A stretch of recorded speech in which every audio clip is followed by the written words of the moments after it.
lá, quando a gente ouve no noticiário que alguém foi condenado, a gente geralmente só sabe o resultado final, né? Mas o que acontece de verdade depois que o juiz bate o martelo e diz culpado? Como se chega naquela pena de 2, 3, 4 anos? Hoje a gente vai desvendar, passo a passo, o cálculo por trás de uma sentença criminal, usando um caso real para transformar o juridiquês em algo que dá pra gente entender.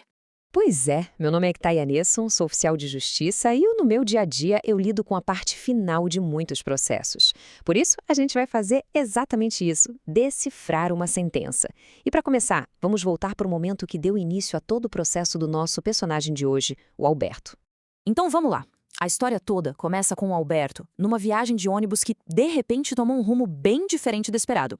Vamos entender os fatos, começando pelo momento exato do flagrante. Imagina a cena. Dia 12 de maio de 2023. Uma fiscalização de rotina, daquelas bem comuns, na rodovia MS 040. Um ônibus de viagem é parado. Os policiais começam a vistoria no bagageiro e encontram uma pistola calibre 38 dentro de uma mala. E de quem era a mala? Do Alberto, que na hora já admitiu: sim, a arma é minha. Até aí, parecia uma situação, mas é aqui que o caldo engrossa. É o ponto-chave que muda toda a história. A arma do Alberto até tinha um registro, só que ele estava vencido desde janeiro de 2021. E a prisão foi em maio de 2023. Fazendo as contas, são mais de 2 anos de irregularidade. E isso, para a lei, muda completamente o cenário. Bom, com o Alberto admitindo ser o dono da arma e a prova do registro vencido na mão dos policiais, não teve muita conversa. A situação foi formalizada ali mesmo. Ele foi preso em flagrante e acusado oficialmente por porte legal de arma de fogo de uso permitido. É um crime previsto no Estatuto do Desarmamento. Certo. Acusação feita, processo rolando. Agora a história sai da estrada e vai parar no tribunal. E é aqui que o jogo começa de verdade.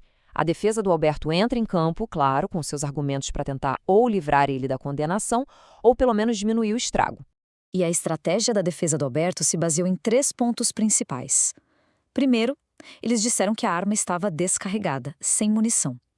Segundo, que ter o registro vencido seria só uma falha administrativa, tipo um documento do carro atrasado, não um crime.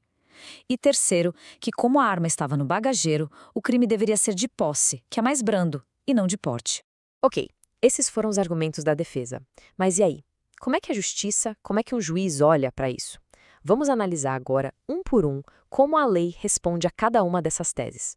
Vamos ao primeiro argumento. Parece fazer sentido, né? Se a arma está sem munição, não tem como atirar, não oferece perigo. Mas, para a lei, a história é outra.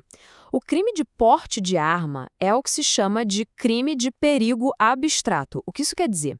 Quer dizer que a lei não pune o perigo concreto, mas o risco que aquela situação gera para a sociedade. Só o fato de alguém andar por aí com uma arma ilegalmente já é considerado um risco. Não precisa provar que a pessoa ia atirar em alguém.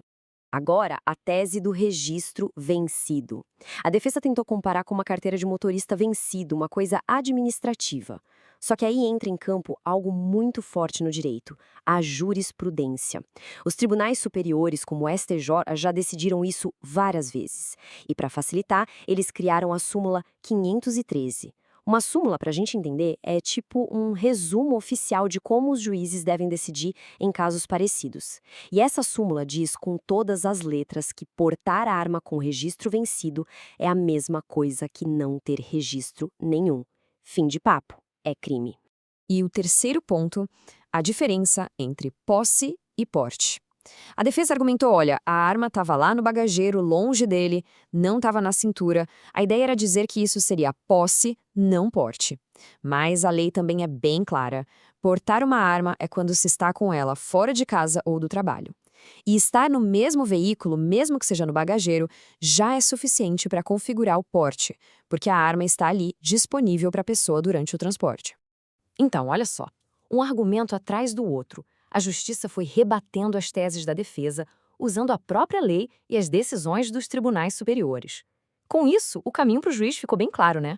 A conclusão foi direta. Alberto foi considerado culpado pelo crime de porte legal de arma de fogo de uso permitido. Mas ser considerado o culpado não é o fim da história. Na verdade, é só o começo de outra parte. Agora, o juiz precisa definir a pena. E para isso, existe um processo bem técnico, com um nome até meio esquisito, dosimetria da pena, que nada mais é do que a matemática usada para calcular a sentença final. E esse cálculo não é de qualquer jeito, não é da cabeça do juiz. Ele tem que seguir uma receita de bolo, com 3 passos bem definidos na lei para garantir que a pena seja justa. É uma ordem que não pode ser pulada. Primeiro, se fixa a pena base. Depois, se analisam as atenuantes e agravantes. E, por último, as causas de aumento ou diminuição da pena. Vamos começar pelo primeiro passo, a pena base.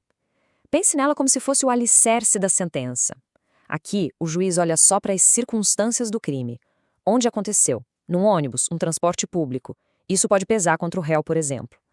Com base nisso, o juiz define uma pena inicial, um ponto de partida, que fica sempre entre o mínimo e o máximo que a lei prevê para aquele crime. Ok, pena base definida.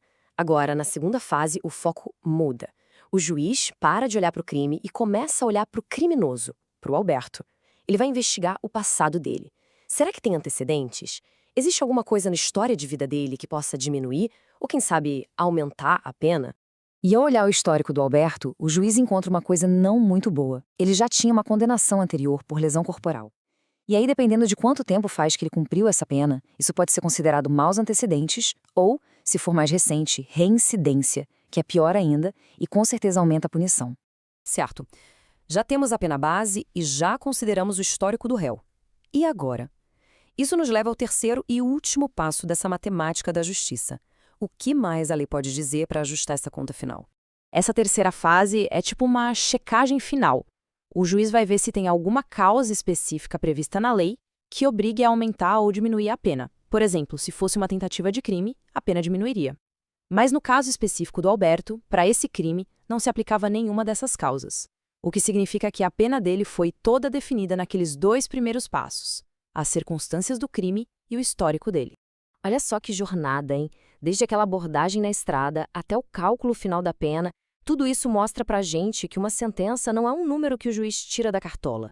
É o resultado de uma análise super detalhada dos fatos, da aplicação fria da lei e do respeito às decisões que outros tribunais já tombaram. E no fim fica aquela reflexão, né? Como a justiça encontra o equilíbrio entre a ação de uma única pessoa e a necessidade de segurança de toda a sociedade.